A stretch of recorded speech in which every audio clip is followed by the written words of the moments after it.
ayokong pangunahan ng korte. Kaya yung sinasabi din ng ilang prosecutors, kung pwede lang daw, bukas na mismo, mukhang hindi nila alam ang rules. Hindi namin kayang gawin yon kahit simulan namin yung proseso nang hindi pa nare-refer sa amin. Kung ako tatanungin, as a general rule, marapat at dapat galangin palagi ng Senado anumang desisyon ng Korte Suprema. Pero sa dulo, pagpapasahan niya ng Senado. Mga kababayan, kumusta po kayong lahat? Sa masulok ng mundo, magandang araw po sa inyong lahat. Umpisahan na po natin itong mga balitang nangyayari sa ating bansa. Ito nga mga kababayan, pag-usapan po natin ito. Kakapasok lang na balita. Mga media, pahiya po kay SP Chis Escudero. Pilit na gustong umpisahan na ang impeachment ni VP Sara Duterte.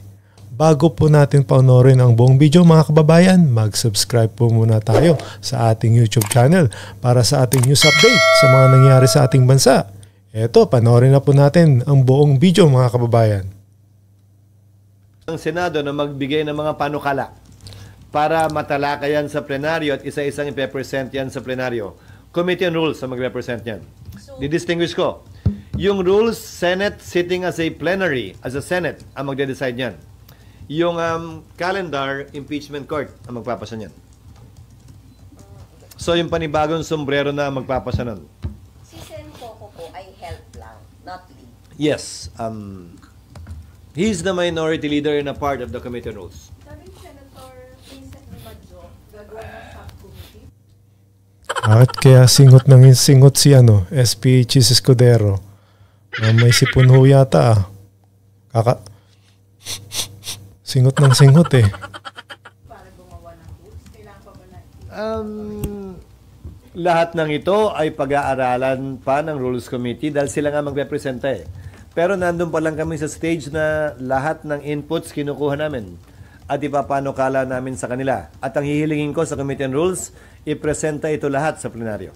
Sir, yung sa sa calendar na bigay na sa lahat ng senator. So far, sir, may nagpahayag na ba na gustong mas paagahan at hindi July 30 o so far okay sila sa July 30? Wala pa namang nagpapaabot pero maikli pa lang naman yung panahon na lumipas at hindi naman nila kailangan magpaabot dahil nga ito'y pagpapasahan ng impeachment court pag ito'y nakonbina.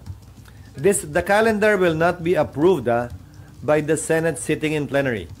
The calendar will have to be approved by the impeachment court although it's the same composition. So when you convene on June 3? Yes. Si SP Escudero singot ng singot. Huwag nyo singutin. Ano nyo? Isingan nyo. Singot ko kayo ng singot Usapan niyo ba ni Sen Coco yung opinion niya about Article 6 and Article 11? Yung distinguishing the role of the Senate as a legislative body and as an impeachment court? Hindi namin napag-usapan. Bakit? Anong sabi niya tungkol doon? Kasi yung binabanggit niya, pwede talaga kayong mag-proceed na before June. Ayan. Ayaw masayang yung yung sipon. Baka may ayaw ho ilabas Nakabarado. Nakabara dito. Isingan nyo. Makasayang yung kulangot nga, di ba?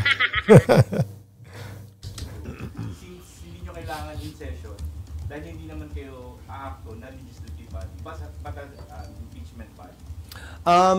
Hindi namin napag-usapan yon. Pero may problema hindi pa nare-refer officially sa plenaryo yung impeachment complaint.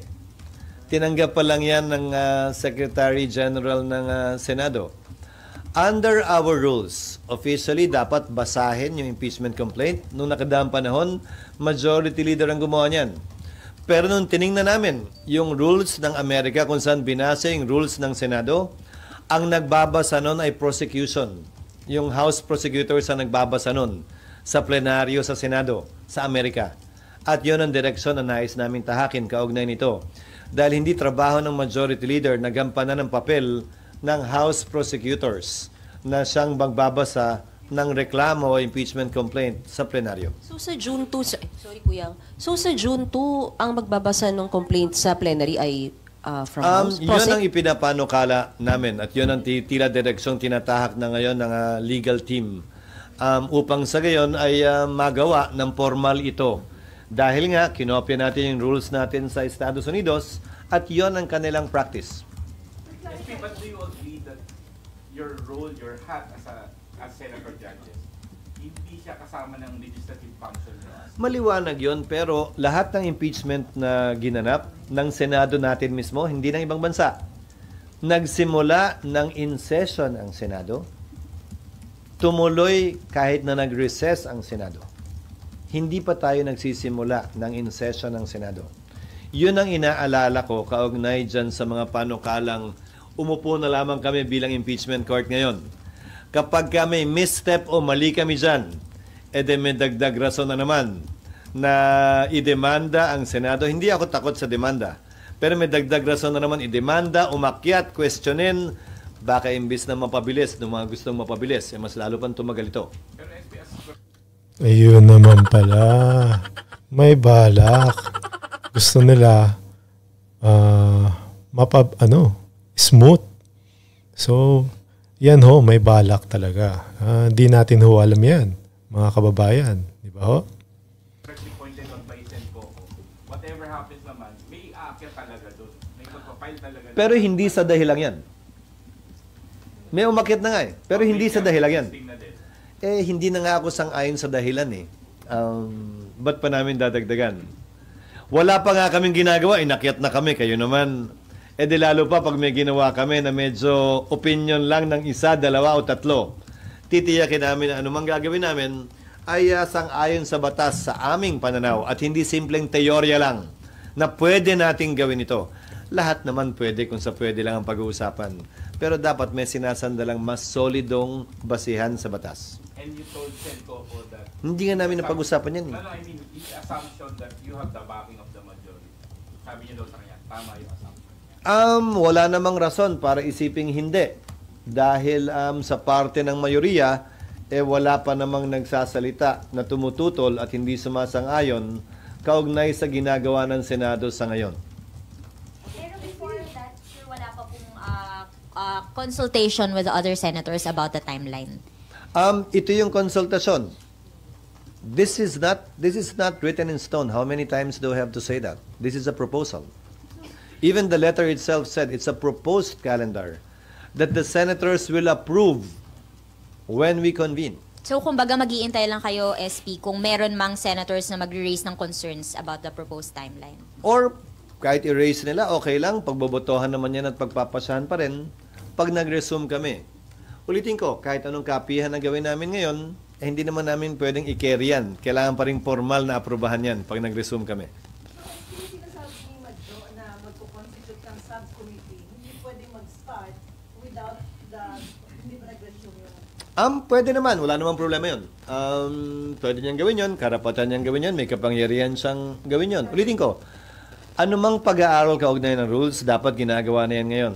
Anumang hindi pagkakasundo tungkol sa rules, magandang mapagkasunduan na ngayon. Para pag nag-resume kami, ay mas smooth na, mas swabe na yung prosesong gagawin namin.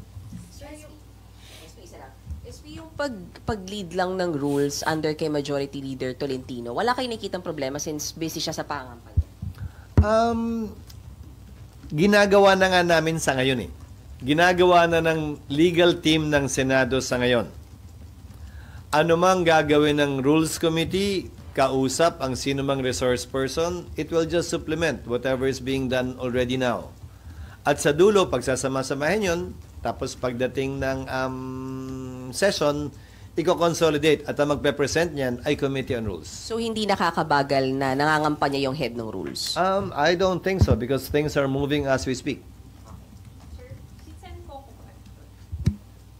Nung nakausap niyo Silang dalawa kaya yung pag-usapan nyo. Si minority at majority na lang. Ibig na dinadamay nyo pa ako dyan.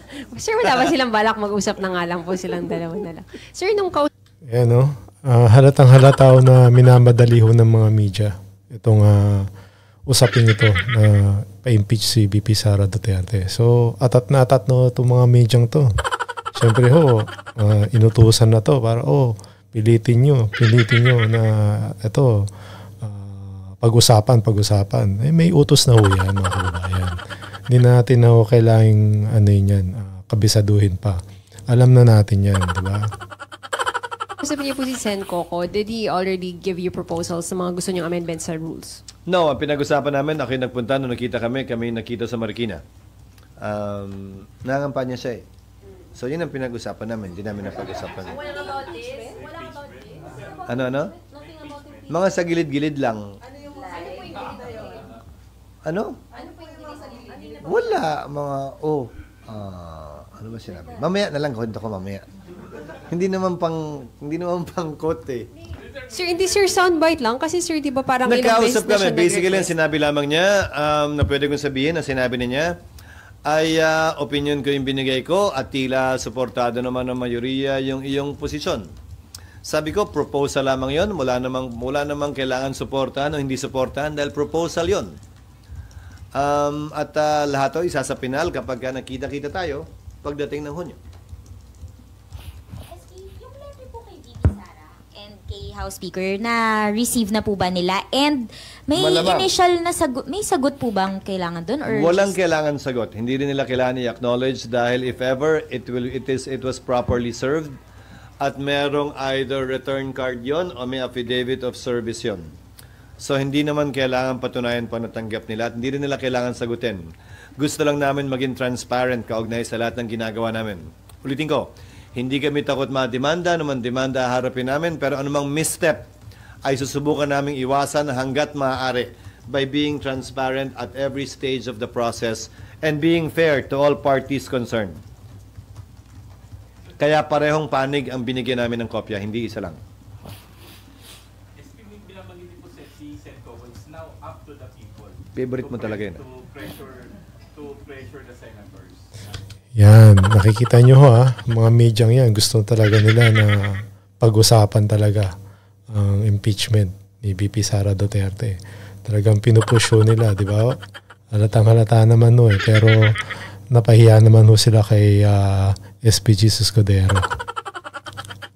Two. Kung gusto nila mag-start talaga ng before June 2 yung trial, o maghintay pa ng next month. Sinabi ko na yan. Wala naman sa clamor o pressure yan o palakasan ng boses. Ang sinasabi ng batas ay ang sinasabi ng batas.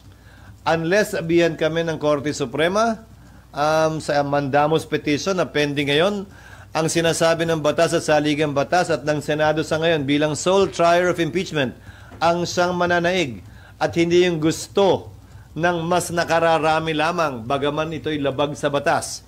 Hindi naman porket mas mag-ingay ka, lalabagin na natin yung batas. Hindi naman porket takot ka matalo, lalabagin mo na yung batas para lang manalo ka sa eleksyon na darating. Hindi ako naniniwalang ganun yun. Kung ano ang tama ay tama, kung anong legal ay legal, kung anong naaayon sa batas ay naaayon sa batas. Sino man ang tutol dito, sino man ang mapapaboran nito. Yan ang dapat nating sundin at sundan. Sir SP, so kapag sinabi po ng SC na yung forthwith ay agad, susundin niyo, sir? Depende kung anong ibig sabihin nun. Depende kung anong sasabihin niya, anong agad. Halatang halata mga kababayan. Tignan nyo itong mga medyang to, di ba? Pinupush talaga nila. Mga napag-utusan na ho to. Alam nyo na ho, di ba? Ibig sabihin, sir, kung sabihin ng SC na Bukas. magsimula na kayo agad, Bukas. susunod Mga atat na atat susunod eh. Kayo.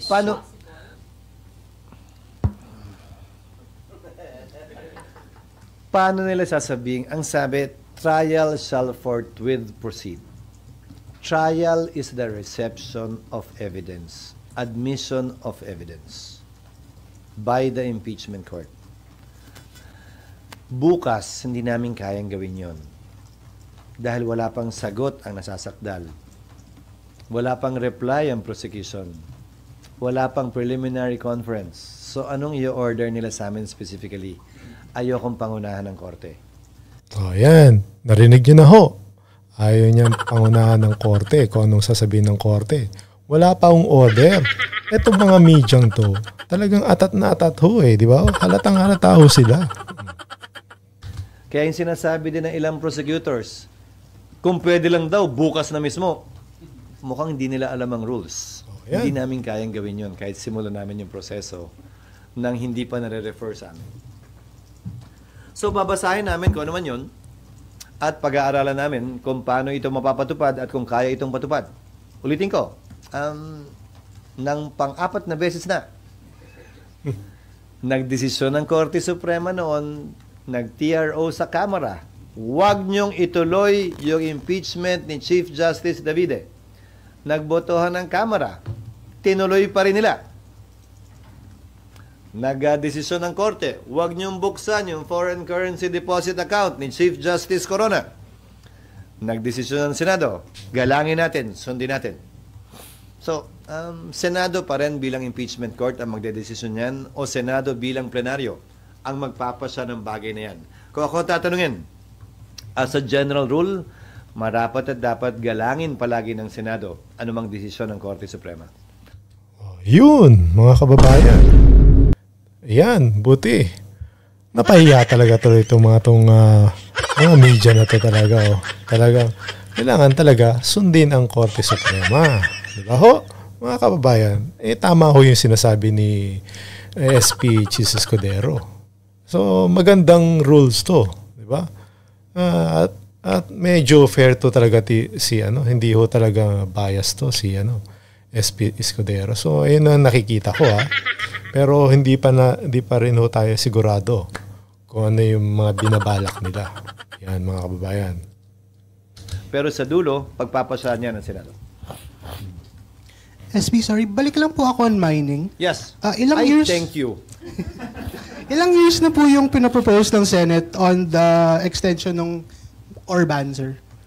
Extension ng? Orban po. Yung 5 years. Wala pa. Sa ngayon ay nakatalagayan sa 5 years. Ngayon, ang pinag-usapan kanina, pwede yang humaba ng 7, 8, 10 years. Pwedeng 5 years pa rin, pero subject to extension ng DNR, ng FIRB o ng DTI, or pwedeng by mineral din. Kung by mineral, ibig sabihin, gold, nickel, iron, copper, depende rin sa ganun. Bukas ako kaugnay sa bagay niyan. Sir, on the bi-mineral po, ano po yung basis of the extension po? Kasi ang gold may processing na rito. So, yung ban pwedeng immediate pagdating sa gold. Ang copper meron na, pero hindi pa kompleto yung proseso. Nickel, wala pa. Iron ore, wala. So, depende sa mineral, yung period na pwede nating bigay. Yun ang sinasabi kong bukas kami sa bagay na yan. May sasabihin ako sa iyo, Mian, mamaya. Paalala mo sa akin. 3 months pa yung hinihintay natin. Lahat na-achieve na. Anong advice mo na lang sa mga... Nilahat mo naman, ako hindi. Ikaw. Baka naman ikaw lang. Baka ikaw lang. Kaya nga, ang daming kwento. Kaya nga naglalabas ng ibang kwento para maaliw kayo ng konti. Kayo naman, balik kayo ng balik. So, ano ulit yung tanong? So, with... of course, parang lalong magdadami yung clamor na magtarap o magtuloy. Ano yung advice mo na lang? It's a hypothetical question. Nadadami yan. At saka ulitin ko. Hindi kayang baguhin ng ingay mula sa anumang sektor o grupo yung nakasulat sa batas. Hindi namin babaguhin yon, depende sa palakasan ng sigaw. Hindi naman ako si Andrew E. na sinong mas malakas. Nasama na dito si Andrew E. Mga kababayan. Talagang itong mga media talaga to, talagang pilit-pilit ho talaga nila pag-usapan itong impeachment. Kitang-kita nyo naman mga kababayan. Mga tanong nila, di ba ho? Tungkol dito sa impeachment talaga ni BP Sara Duterte. Alam nyo na yan. Alam nyo na yan. Mga ano na yan alam nyo na. Kaya pilit ho nila talaga yan. Yung issue na yan, mga kababayan. Pinakamalakas, pinakamingay. Wala naman, hindi naman ako yun. So, hindi ko trabaho yun. Sinong ano? Ayun. Hindi ko naman trabahong hanapin yun. So, aralin na lang, before yung advice dun sa mga involved sa trial, aralin yung rules, maghanap ng evidence. Maghanda, mag-aral, at magprepara. Para kapag ito'y nagsimula na, ay mahanda tayo. At wala nang delay. Maliban na lang kung may ibang pag-utos nga ang Korte Suprema. Nasasagutin pa lamang namin sa mga susunod na araw. Special session of the Off the table sa parte nino. Kayo po. Sa Senate kasi kayo po. Ulitin ko ha, under the Constitution, we can request for a special session for urgent legislation. May nalalaman ka bang urgent legislation? Na ayaw nyo nga pag-usapan eh. So, anong gusto ninyo? Magsisinungaling ako? Magpapanggap ako? Mag-aarte-arte ako na kunwari may urgent legislation at magre-request ako ng special session? Samantalang alam nyo naman, ang dahilan lang ay yung clamor daw o yung ingay daw. Hindi naman yata tama yon, di ba? So sir, off the table yung Sa parte at panig ko. Pero pag tumawag ang Malacanang, Wala namang rason para tumanggi ang Senado at ang Kongreso kung mangyayari yon. Di ba, ba't naman kami hindi susunod? Pero para saan uli? Para dito? Ulitin ko, para dito, edi hayaan nating magpasya. Pero kung para dito, kailangan malaman at masabi din. Dahil, ulitin ko noong mga nagdaang panahon na final ito, 1 week before recess, 1 whole day before recess, nag-recess naman, hindi naman nag-special session. Mas mahaba lang ngayon dahil may eleksyon. So, anong kina-espesyal nito? Mas gigil tayo ngayon? Mas gigil sila ngayon? Mas nagmamadali sila ngayon kumpara dati? Anong pinagkaiba? Hindi ba dapat kung anong pagtrato natin sa mga impeachable officers pareho? Hindi ba dapat ang pagtrato natin ng impeachment cases pareho? Sino man ang nasasakdal, anumang panahon, hindi dapat nagbabago yun. Yun ang aking personal na pananaw. Pero, sorry, SP, isa lang clarify. So, pag nagpatawag yung Malacanang ng special session at tungkol sa impeachment, tatalima kayo, sir? Yan. Depende nga kung anong tatawaging special session. Hindi naman... Kung tungkol nga sa impeachment. Pag nagpatawag ng special session, wala namang choice ang Senado at ang Kongreso. Ang tanong lang ay kung magkaka-quorum dahil nga nasa kalagitnaan at kasagsagan tayo ng kampanya. At dahil yung kalendaryo inaprubahan ng matagal na at maliban sa mga nangangampanya, lokal man o nasyonal, so hindi lang re-electionista, ay baka sila iniwala dito. Depende kung kailan papatawag yan. So, yan po pala, hindi ho matatanggihan ng Senado at Kamara kapag sinabi ni BBM na ito nga, magpatawag ng session. So, question ho dito. So, nag-iisip po to si SP Escudero. Parang sa tingin ko, nag-ano siya parang may nagbe-break siya na gusto niyang sumunod dito, di ba ho? So big question ho ito, mga kababayan. Kung talagang susundin pa niya yung Korte Suprema o yung susundin niya yung presidente. Di ba ho? It's a big question, mga kababayan. Hindi natin ho alam kung ano yung takbo nila. Itong si SP Escudero, di natin ho talaga alam kung ano yung iniisip nila ngayon, sa ngayon, ha? Okay? At ulitin ko, ba't ba gigil na gigil? Sino bang gigil na gigil at nagmamadali? Yan. So, tingin mo rin, SP, tingin nyo lang naman, sir, hindi magpapatawag ng Malacanang. Hindi ko kayang magsalita para sa kanila. Pero kaya nga tinawag ng special session, di ba? Special eh. Special ba to? Special ba to? Di ba dapat, kaya nga nakapiring yung babaeng sumisimbolo ng hustisya eh. Walang regular, walang special. Di ba? Dapat pantay. Yun ang aking pananaw. Ibang topic na naman tayo? Ay, Sir, meron lang daw pong teacher na nag-file ng another petition sa SC seeking clarification again about forthwith. pending na yun sa Korte Suprema. Malamang i-consolidate ng Korte Suprema yan sa mga ibang kaso. Pero kung declaratory relief lang ang final niya, seeking clarification, hindi yan kailangan sagutin ng Senado unless papasagutin kami, papakomentaryohin kami ng Korte Suprema. A petition for declaratory relief is not automatically answered by the Supreme Court at all in all times. So, ayan po mga kababayan, ano po masasabi nyo dito sa balitang ito? mag-like, at mag-comment, mag-share, at syempre po mag-subscribe sa ating YouTube channel para sa iba pang news update na nangyari sa ating bansa. Maraming salamat po, God bless po, at mag-ingat po kayong lahat.